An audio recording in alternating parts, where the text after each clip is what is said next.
नमस्कार, मैं GRS news के लिए गिरीश सिकरवार। क्या दिल्ली में केंद्र सरकार या यूँ कह लीजिए भारतीय जनता पार्टी राष्ट्रपति शासन लगाने की ओर आगे बढ़ रही है?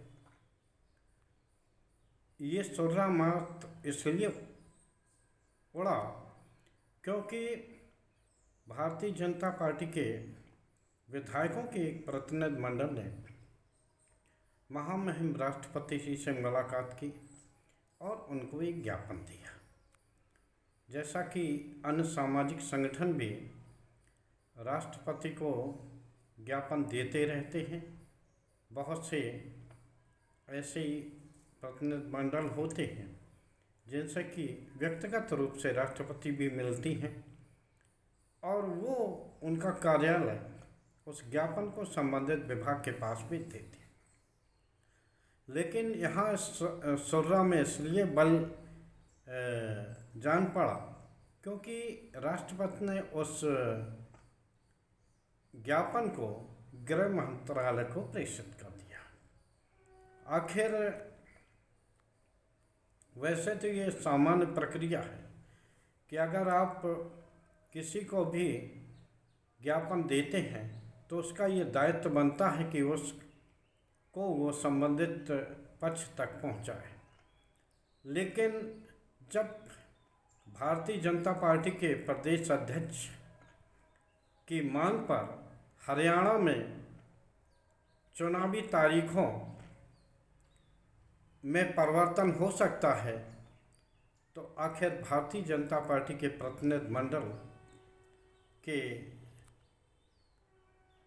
सुझाव पर क्या दिल्ली में राष्ट्रपति शासन नहीं लगाया जा सकता?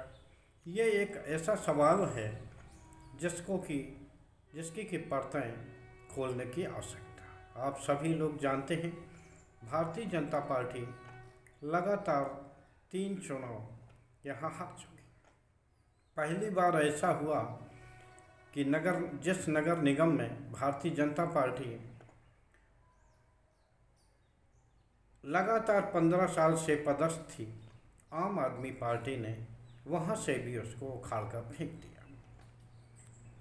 हालांकि भारतीय जनता पार्टी ने पुरजोर कोशिश की कि दिल्ली में भी किसी तरह एन कैन प्रकार बीजेपी की सरकार बनना चाहिए, लेकिन यहाँ की जनता जो कि केजरीवाल के साथ खड़ी है, अधिकांश मौक़ों ने ये साबित किया है। पहले 67 सीटें आई थी, 3 केवल भारतीय जनता पार्टी की थी और अब की बार 62 सीटें आई हैं और 8 सीटें भारतीय जनता पार्टी की। तो निश्चित तौर पर भारतीय जनता पार्टी ये जरूर चाहती है कि देश के आधे राज्यों पर पार्टी का शासन होने के बावजूद वह दिल्ली में अपनी सरकार बनाने में असफल है। इसलिए वो लगातार बैकडोर से अपना शासन चाहती है। हालांकि दिल्ली में राष्ट्रपति शासन लगाने की आवश्यकता नहीं है, क्योंकि दिल्ली में तो वैसे ही एलजी जो होते हैं वो राष्ट्रपति के प्रतिनिधि ही होते हैं और जिस प्रकार दिनों दिन एलजी की शक्तियां केंद्र सरकार बढ़ाती जा रही है, वो एक तरह से राष्ट्रपति शासन की तरह ही है, क्योंकि आम आदमी पार्टी के पास या यूँ कहिए दिल्ली की सरकार के पास कोई भी अधिकार नहीं, ना उनके पास भूमि है, ना उनके पास पुलिस है और न ही सेवाओं की शक्तियां ही उनके पास हैं। अब आयोग और प्राधिकरण में का गठन और उनमें नियुक्ति का अधिकार भी एलजी को मिल गया है। आप सभी लोगों को जानकारी होगी कि जब माननीय उच्चतम न्यायालय ने ये निर्देश दिया था कि भूमि, पुलिस आदि को छोड़कर अन्य सभी अधिकार चुनी हुई सरकार को दिया जाना चाहिए। तो किस प्रकार केंद्र की सरकार ने एक अध्यादेश के माध्यम से उस निर्णय, सुप्रीम कोर्ट की पूर्ण खंडपीठ के निर्णय को पलट दिया और एलजी को फिर से ताकतवर कर दिया। अभी हाल में ही एलजी को बोर्डों के गठन और उसमें नियुक्ति का भी अधिकार दे दिया गया। एक तरह से दिल्ली राष्ट्रपति शासन के अधीन ही चल रहा है। वैसे मैं आपको बता दूं कि अगर इस दशा में भारतीय जनता पार्टी आगे बढ़ती है तो निश्चित तौर पर उसे न सिर्फ राजनीतिक नुकसान होगा बल्कि उन्हें इसकी क्षति भी उठानी पड़ेगी। क्योंकि अगर कोर्ट में कोई जाता है, आपको ध्यान होना चाहिए कि महाराष्ट्र में अगर उद्धव ठाकरे ने इस्तीफा न दिया होता तो माननीय न्यायालय ने जिस प्रकार की टिप्पणी के सरकार और राज्यपाल के रवैये को लेकर की थी, उन्होंने यहाँ तक कह दिया था कि अगर इस्तीफा न दिया होता तो निश्चित तौर पर सरकार को वैसे ही बहाल किया जाता।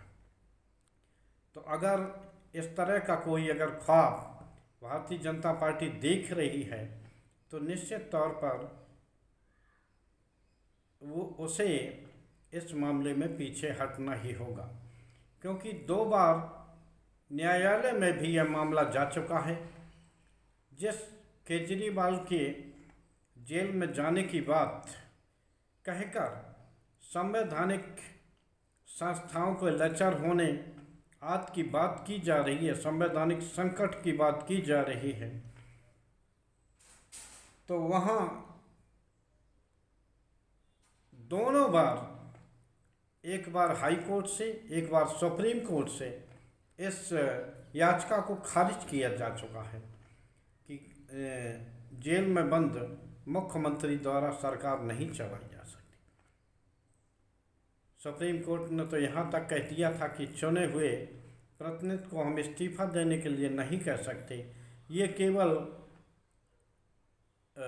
केजरीवाल को यह फैसला लेना है कि वो इस्तीफा देते हैं या सरकार में बने रहते हैं। यानी संविधान में किसी तरह का ये उल्लेख नहीं है कि मुख्यमंत्री अगर जेल में है तो उसको पद से इस्तीफा देना ही चाहिए। आखिर भारतीय जनता पार्टी चाहती क्या है?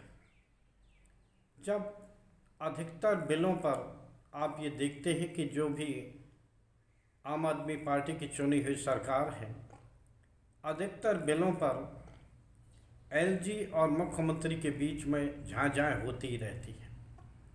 कोई भी ऐसा बिल नहीं हुआ होगा जिसमें कि आम आदमी पार्टी को इसके लिए जगह जगह एक बड़ी रैली न करनी पड़ी हो, प्रेस वार्ता न करनी पड़ी हो, या निश्चित तौर पर कोर्ट न जाना पड़ा हो, चाहे वो किसी प्रकार का मामला हो। जब कोर्ट ने फटकार लगाई उसके बाद ही एलजी इस पर वो करते हैं। निश्चित तौर पर आज भी आम आदमी पार्टी ने एक प्रेस वार्ता बुलाई और उसमें साफ कहा गया कि किस प्रकार चुनी हुई सरकार को अस्थिर करने के लिए षड्यंत्र रचे जा रहे हैं। निश्चित तौर पर हरियाणा में चुनाव है और भारतीय जनता पार्टी वहाँ आम आदमी पार्टी भी चुनाव लड़ने जा रही है, तो निश्चित तौर पर उसे डिस्टर्ब करना चाहिए। हालांकि ये कदम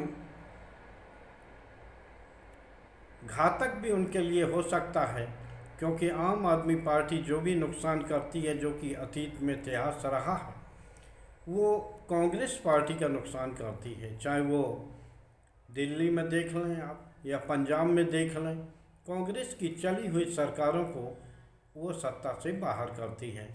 तो अगर तभी कभी अरविंद केजरीवाल को बीजेपी की बी टीम कहा गया था।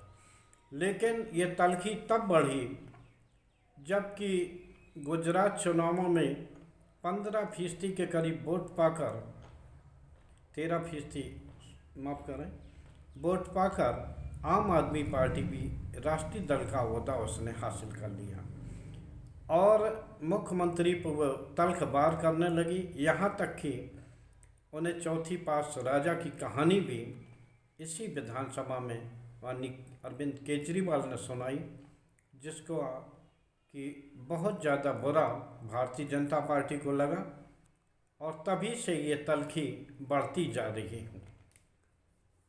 जिस प्रकार एलजी सरकार के काम में रोड़े अटका रहे हैं और बार बार अखबारों में लिख कर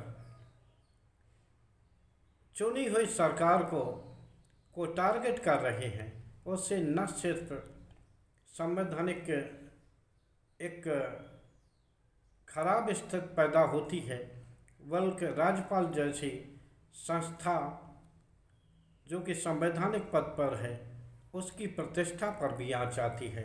लेकिन ये नई बीजेपी है, कुछ भी करती है और बच के निकल भी जाती है। निश्चित तौर पर क्या होगा क्या नहीं होगा, लेकिन अगर भारतीय जनता पार्टी का यहाँ प्रदेश में राष्ट्र पर शासन लगाने का मन भी है तो निश्चित तौर पर उसको इस बारे में विचार भी नहीं करना चाहिए, क्योंकि ना तो जनता उनके पक्ष में है। भले ही उन्हें लोकसभा की 7 सीटें मिल जाती हों, लेकिन जब विधानसभा का चुनाव होता है तो वही वोटर भारतीय जनता पार्टी के बजाय आम आदमी पार्टी को वोट करता है। और जैसा कि राज्यसभा के सांसद संजय सिंह का बड़ा ही मनोरंजक बयान आया कि अगर ये भारतीय जनता पार्टी को तय करना है कि उसे चुनाव 4-5 महीने बाद हारना है या अभी हारना है, उन्होंने ये तक चैलेंज दिया कि अगर भारतीय जनता पार्टी चाहे तो जल्दी से जल्दी चुनाव कराने की घोषणा कर दे और चुनाव में आकर हमें हरा कर दिखाए। आज के ब्लॉग में बस इतना ही। जय हिंद, जय भारत।